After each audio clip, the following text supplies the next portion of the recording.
Hello student, welcome to our YouTube channel. आज हम देखेंगे इस वीडियो में प्रोनाउन के बारे में, यानी सर्वनाम। ठीक है, इससे पहले हम पार्ट्स ऑफ स्पीच और नाउन के बारे में पढ़ा दिया है और ये ग्रामर का पार्ट थर्ड है। और ये इस क्लास में हम पढ़ेंगे प्रोनाउन यानी सर्वनाम के बारे में। ठीक है, तो सबसे पहले हम समझ लेते हैं कि सर्वनाम किसे कहते हैं। हाँ, तो अ word that is used in the place of a noun, a word that is use in the place of a noun is called pronoun. नहीं समझ में आया ना? अभी बता रहे हैं। ठीक है, तो संज्ञा के स्थान पर प्रयुक्त होने वाले शब्द को, संज्ञा के स्थान पर प्रयुक्त होने वाले शब्द को सर्वनाम कहते हैं। ठीक है, संज्ञा के स्थान पर प्रयुक्त होने वाले शब्द को सर्वनाम कहते हैं। ठीक है, इसी को इंग्लिश में कहा जाता है a word that is used to the place of a noun is called pronoun. ठीक है, यानी यहां पर दे देगा कि राम एक राजा है। ठीक है, राम एक राजा है। और ये यहाँ पे राम क्या हो गया? तो राम एक खास नाम है, तो ये हो गया यहाँ पर नाम। लेकिन इसी की जगह पे दूसरा शब्द हमको प्रयोग करना है, जैसे कि वह बहुत बहुत दयालु है। वह बहुत दयालु है। ठीक है, तो यह वह किसके लिए प्रयोग हुआ है? तो ये राम के लिए है। ठीक है, तो यहां पर हम क्या बोलेंगे कि संज्ञा के स्थान पर प्रयुक्त होने वाले शब्द को सर्वनाम कहते हैं। यानी ये संज्ञा हो गया और उसके स्थान पर क्या प्रयुक्त हो गया जी? तो वह यानी राम की जगह पे वह प्रयुक्त हो गया है, इसीलिए इसे क्या कहेंगे? सर्वनाम कहेंगे। सर्वनाम के कई बुक के हिसाब से चलिएगा तो सर्वनाम के बहुत सारे प्रकार हैं। हम यहाँ पे इस वीडियो में 7 प्रकार पढ़ने वाले हैं। ठीक है, तो देखिए यहाँ पर इसके प्रकार निम्नलिखित है कि जैसे पर्सनल प्रोनाउन। पर्सनल प्रोनाउन मतलब होता है पुरुषवाचक सर्वनाम। पर्सनल प्रोनाउन मतलब क्या होता है? पुरुषवाचक सर्वनाम। ठीक है, पुरुषवाचक सर्वनाम के अंतर्गत आता है वह, मैं, तुम, आप, वे लोग, ये सब आता है पर्सनल प्रोनाउन के अंतर्गत। ठीक है, तो दूसरा आता है रिफ्लेक्सिव प्रोनाउन। रिफ्लेक्सिव प्रोनाउन मतलब होता है निजवाचक। निजवाचक का अर्थ क्या होता है जी? तो निजवाचक का अर्थ होता है कि खुद से, जैसे कह सकते हैं कि यह मेरा किताब है, तो यहाँ पर मेरा शब्द क्या हुआ? यहाँ पे मेरा शब्द हुआ निजवाचक। ठीक है, मैं यह काम खुद कर लूंगा। खुद यानी स्वयं कर लूंगा, तो स्वयं यहाँ पर क्या हुआ?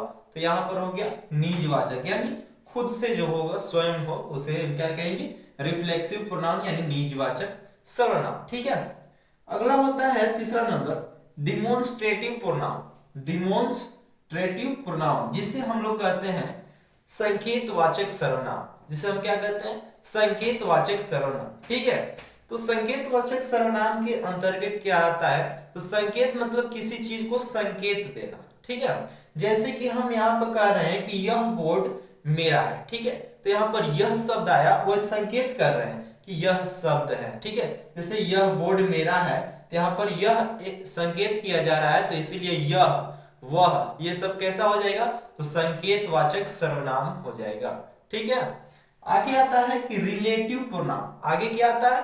रिलेटिव प्रोनाउन यानी संबंधवाचक सर्वनाम। ठीक है, तो यहां पर संबंधवाचक सर्वनाम में क्या होता है कि यहाँ पर दो सेंटेंस यानी दो वाक्य का मिलन होता है। जैसे कि मैंने जो आपको कलम दिया है वो कलम मेरा है, तो यहाँ पर जो यानी जो शब्द यहाँ पर आया वो हो जाएगा रिलेटिव प्रोनाउन, यानी जो कलम आपको दिया है वो कलम मेरा है, यानी संबंध बता रहा है कि जो आपके पास कलम है वो मेरा है, तो इसीलिए ये हो जाएगा संबंधवाचक सर्वनाम, रिलेटिव प्रोनाउन। ठीक है, अगला आता है हमारे सामने पांचवा नंबर एम्फेटिक प्रोनाउन।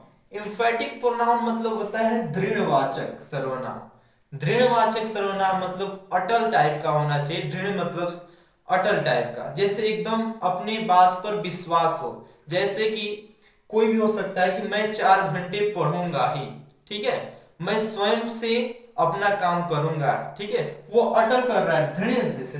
जैसे शब्द होता है दृढ़ संकल्प, तो वहां पर उस शब्द से अटल होता है, इधर उधर नहीं होता है। ठीक है, तो दृढ़वाचक मतलब होता है, इफ एम्फेटिक प्रोनाउन दृढ़वाचक होता है, दृढ़वाचक सर्वनाम। ठीक है, अगला आता है हमारे सामने इंटेरोगेटिव प्रोनाउन। अगला क्या आता है? इंटेरोगेटिव प्रोनाउन यानी प्रश्नवाचक सर्वनाम।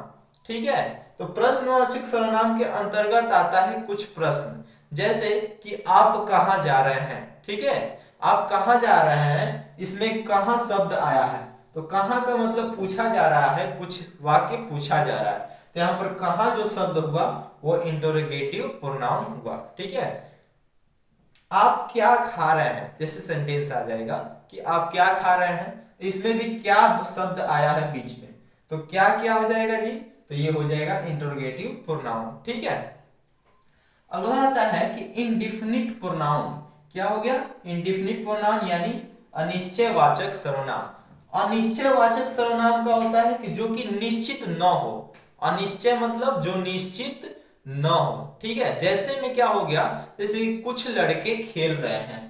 क्या हो गया? कि कुछ लड़के खेल रहे हैं, तो यहां पर ये निश्चित नहीं हो पा रहा है कि कितने लड़के खेल रहे हैं। ठीक है, तो यहां पर हो जाएगा इंडिफिनिट प्रोनाउन। ठीक है, आप लोग आशा करते हैं कि समझ में आ गया होगा। अगर समझ में आया तो वीडियो को लाइक करें, अगर चैनल पर नए हैं तो चैनल को सब्सक्राइब करें। मिलेंगे नेक्स्ट क्लास में ऐसे इंपॉर्टेंट क्लास के साथ, तब तक के लिए धन्यवाद। जय हिंद।